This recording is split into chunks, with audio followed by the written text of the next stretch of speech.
王一博接受国外采访时，为什么总能引发关注？最近几年，一个有趣的现象引起了很多网友的讨论。每当王一博出现在国外活动现场，或者接受海外媒体采访的时候，相关视频和片段总会迅速在网络上传播开来。有的人关注他的英语表达，有的人关注他的状态和气场，还有的人关注他面对国外记者时的反应和回答。更有趣的是，很多网友发现，相比国内采访时的谨慎和低调，王一博在一些海外采访场合中，似乎会展现出不一样的一面。这种变化常常让人感到意外，因为在很多人的印象中，王一博一直都是一个不太喜欢说太多话的人。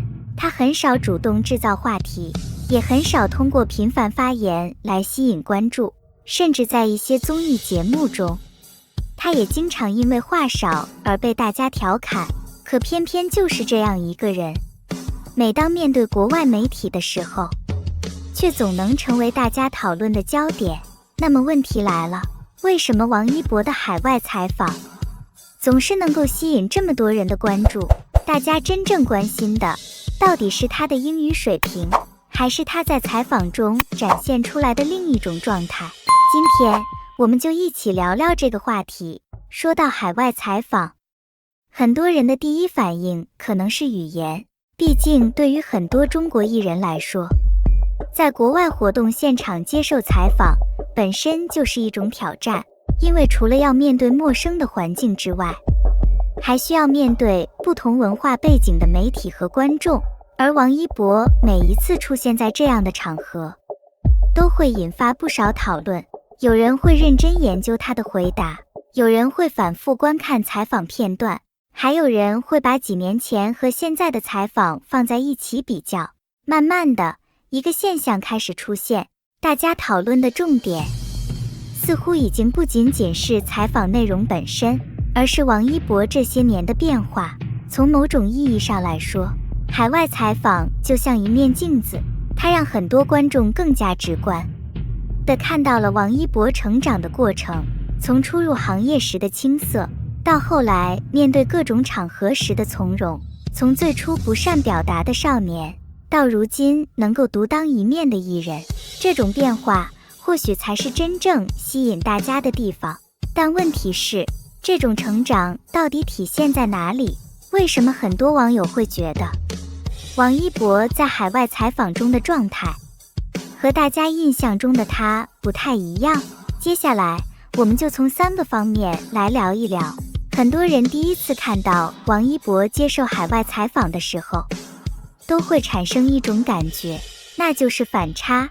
因为在很多人的固有印象里，王一博似乎一直都不是那种特别善于表达的人，他很少主动去抢话题，也很少刻意去展示自己，甚至很多时候，别人说10句话，他可能只回答1句。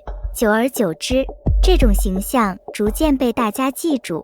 于是，当大家看到他在国外活动中与媒体交流的时候，自然会感到惊讶。原来那个看起来安静的人，其实并不像大家想象的那样。有网友曾经说过一句很有意思的话，他说，王一博不是不会说，而是不喜欢说。这句话或许不一定完全准确，但却反映出了很多人的真实感受。因为随着年龄和经历的增长，越来越多的人发现，表达能力和表达欲望其实是2回事。有的人很会表达，却不愿意天天表达；有的人话不多，但关键时刻却能够把自己的想法说清楚。而在不少海外采访中，观众看到的恰恰是这样的一面。这种反差感成为了第一个吸引大家的原因。然而，如果仅仅只是反差，显然还不足以让那么多人持续关注。真正让大家感兴趣的，其实是第2个变化，那就是国际舞台带来的成长。娱乐圈从来不缺年轻艺人，也不缺流量明星，但真正能够持续成长的人却并不多。因为成长这件事情从来都不是突然发生的，它往往藏在很多细节之中。例如一次采访、一次活动、一次公开亮相。很多人回头去看几年前的王一博，会发现那个时候的他，更多时候是在适应工作，适应关注，适应越来越快的节奏。而今天的王一博，似乎已经逐渐找到了属于自己的节奏。这种变化并不一定体现在语言上，更多体现在状态上。面对镜头时的从容，面对提问时的冷静，面对陌生环境时的稳定，这些东西很难用数据去衡量，但观众却能够感受到。也正因为如此，每当海外采访的视频被传播的时候，评论区经常会出现一个词：成长。很多粉丝喜欢看这些采访，并不是为了听一个标准答案，而是想看看这些年过去以后，王一博究竟发生了哪些变化。而这也引出了今天最重要的第3个话题：为什么成长会让人如此着迷？其实答案很简单，因为很多人都在王一博身上看到了自己的影子。每个人的人生都会经历一个过程，从青涩到成熟，从紧张到从容，从害怕犯错到学会面对。这种过程，无论发生在明星身上，还是发生在普通人身上，都会引起共鸣。所以很多时候，大家关注的早已不是采访本身，而是采访背后的故事。有人会想起自己第一次面试，有人会想起第一次在公众面前发言，有人会想起第一次独自面对陌生环境。那些曾经的紧张和不安，其实每个人都经历过。而当大家看到一个熟悉的人一步一步变得更加成熟的时候，自然会产生一种陪伴成长的感觉。这种感觉或许才是海外采访能够持续吸引关注的真正原因。说到这里，或许很多人会发现，我们讨论了这么久，却很少真正提到英语。因为事实上，语言只是表面，成长才是核心。